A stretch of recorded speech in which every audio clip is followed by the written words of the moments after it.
In der Europäischen Union ist man ja hier sehr negativ gegenüber der Staatsbürgerschaft per Investment eingestellt. Aber wenn man sich die Einbürgerungszahlen verschiedener Länder, zum Beispiel Deutschlands, anschaut, dann fragt man sich, ob diese Debatte nicht komplett verlogen ist. Und genau mit diesem Thema wollen wir uns einmal in diesem Video näher auseinandersetzen.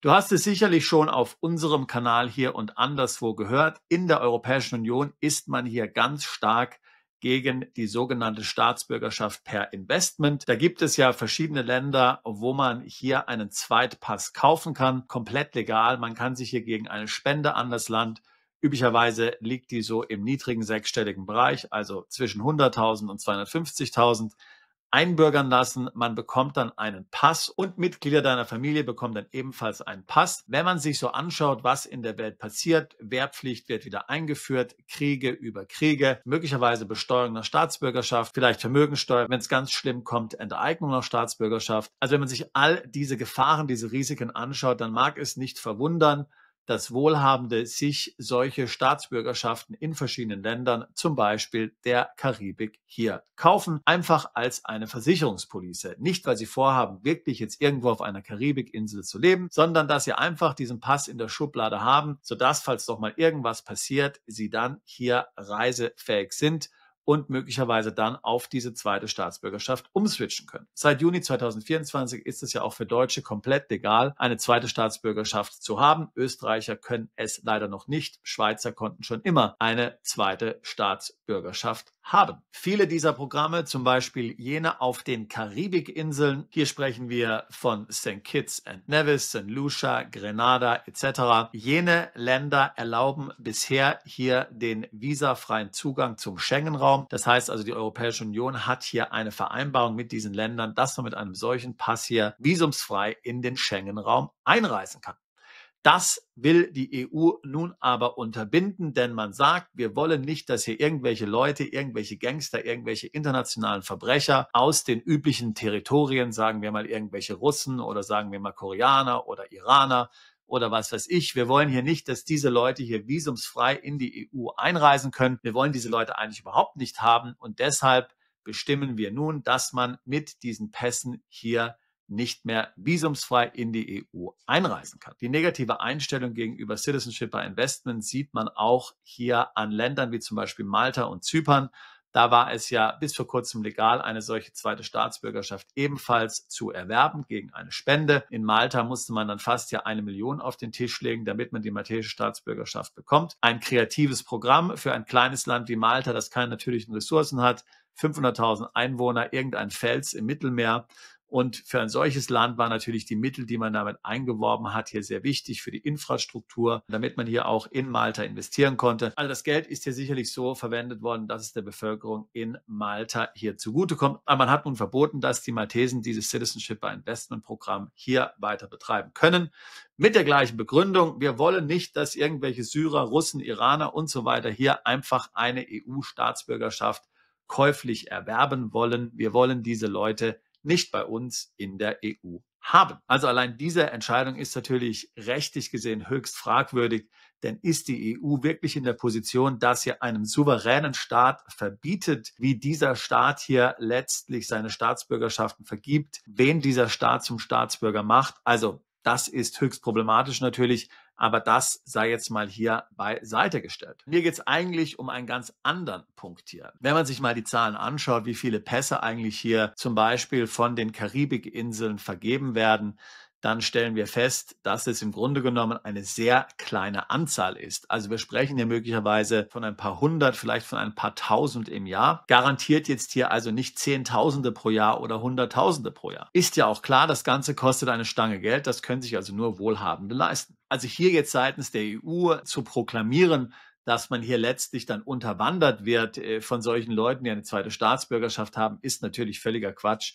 Denn dazu sind es viel zu wenig Leute, die ja einen solchen Pass hier überhaupt erwerben. Ich persönlich, aber das ist jetzt nur eine Vermutung, dafür habe ich keine Beweise, ich persönlich gehe eher davon aus, dass es der EU gegen den Strich geht, dass sich EU-Bürger einen Zweitpass besorgen können und das auf einfache und relativ schnelle Weise, wobei ein Jahr oder mehr als ein Jahr geht das auch, weil man eben nicht will, dass EU-Bürger die Möglichkeit haben, sich hier der EU zu entziehen, dem neuen digitalen Gulag, der ja die EU sein soll. Man will also verhindern letztlich, dass hier EU-Bürger raus können und sich möglicherweise zukünftigen Maßnahmen wie zum Beispiel der Besteuerung nach Staatsbürgerschaft entziehen können. Das ist meine Vermutung, dass das hier wirklich dahinter steht. Das passt so auch mit den anderen Überlegungen, die gerade in der EU gemacht werden. Ich hatte ja schon berichtet, dass die EU-Kommission hier im Geheimen mehr oder weniger an einer Studie arbeitet zu einer Vermögensbesteuerung in der EU. Das Ganze kam heraus, dass sich ein EU-Kommissar hier auf einer Pressekonferenz verplappert hatte, aber bisher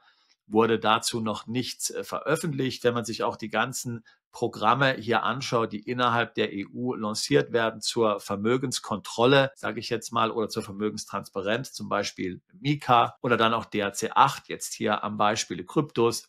Und natürlich die ganzen Dinge, die sowieso schon beschlossen wurden, Bargeldverbot ab 10.000 Euro, Wertgegenstände ab 10.000 Euro, die gekauft werden müssen registriert werden, man muss sich ausweisen, hier müssen Geldwäschereiprüfungen gemacht werden, Transparenzregister, Register der wirtschaftlich Berechtigten und so weiter und so fort. Ich hatte ja schon mehrere Videos gemacht, dass letztlich meiner Meinung nach das Ziel dieser Maßnahmen ist, dann auf dieses Vermögen zuzugreifen und es in irgendeiner Art zu besteuern. Experten, die ja die EU hier immer wieder zu Rate zieht, haben das auch bestätigt. Hatte ich ja schon andere Videos darüber gemacht.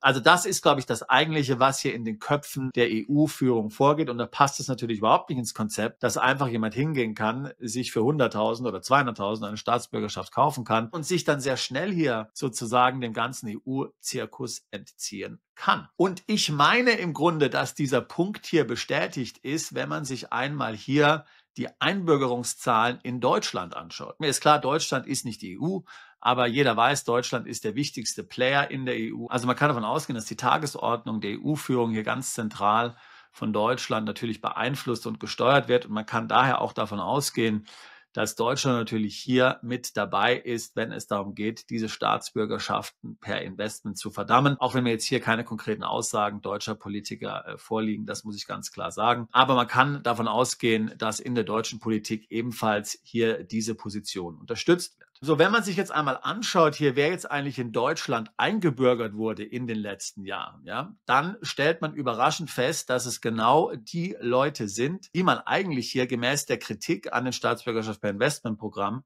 gar nicht haben will in der EU. So, die Daten, die ich dir zeige, kommen vom Statistischen Bundesamt. Einen Link zu diesem Artikel werde ich hier in die Beschreibung dieses Videos posten.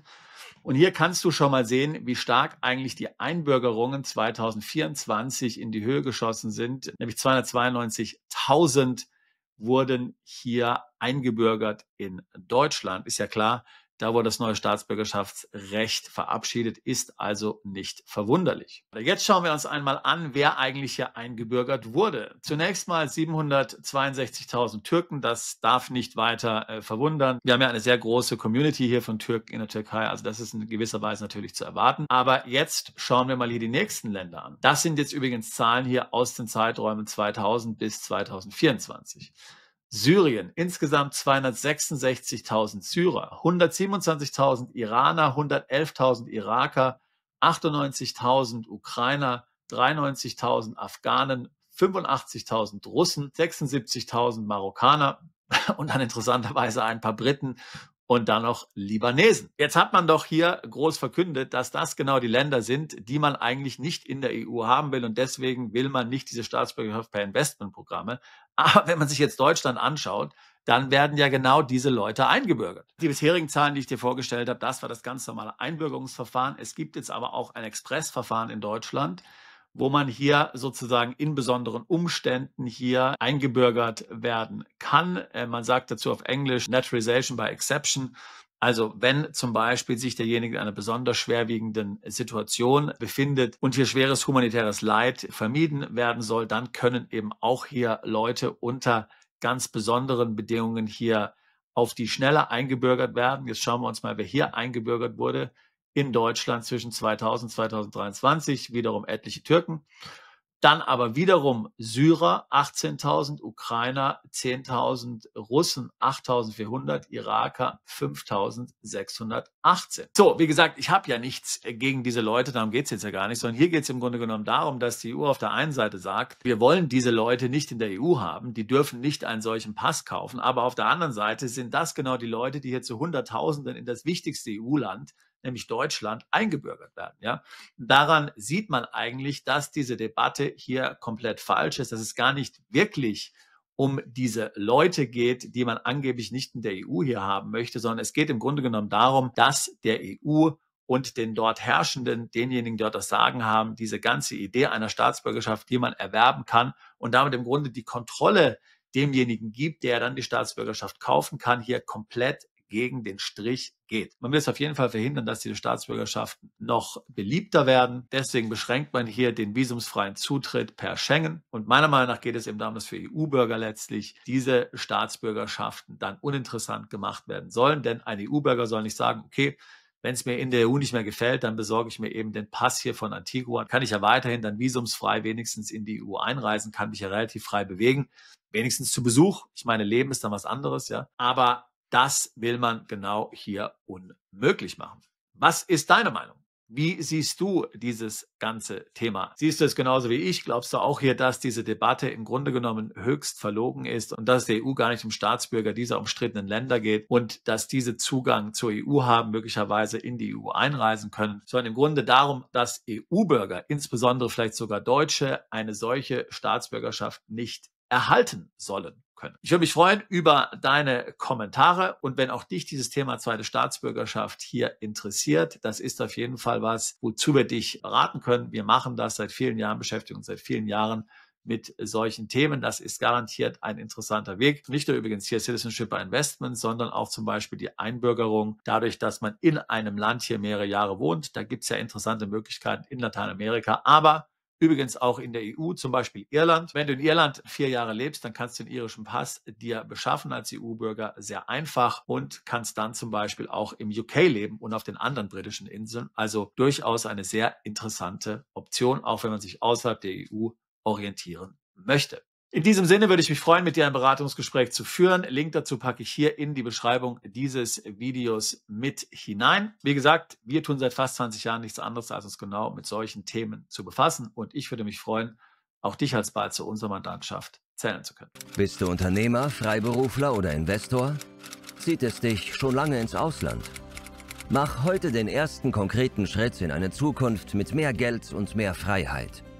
Buche ein Beratungsgespräch mit Sebastian und seinen Kollegen. Unsere Kanzlei unterstützt Mandanten wie dich dabei, deine Steuerlast legal zu reduzieren, Vermögen aufzubauen und zu schützen und deine persönliche Freiheit zu maximieren. Profitiere jetzt von unserem Fachwissen und unserem Netzwerk. Gehe zu mandatierung.com und werde Mandant unserer Kanzlei.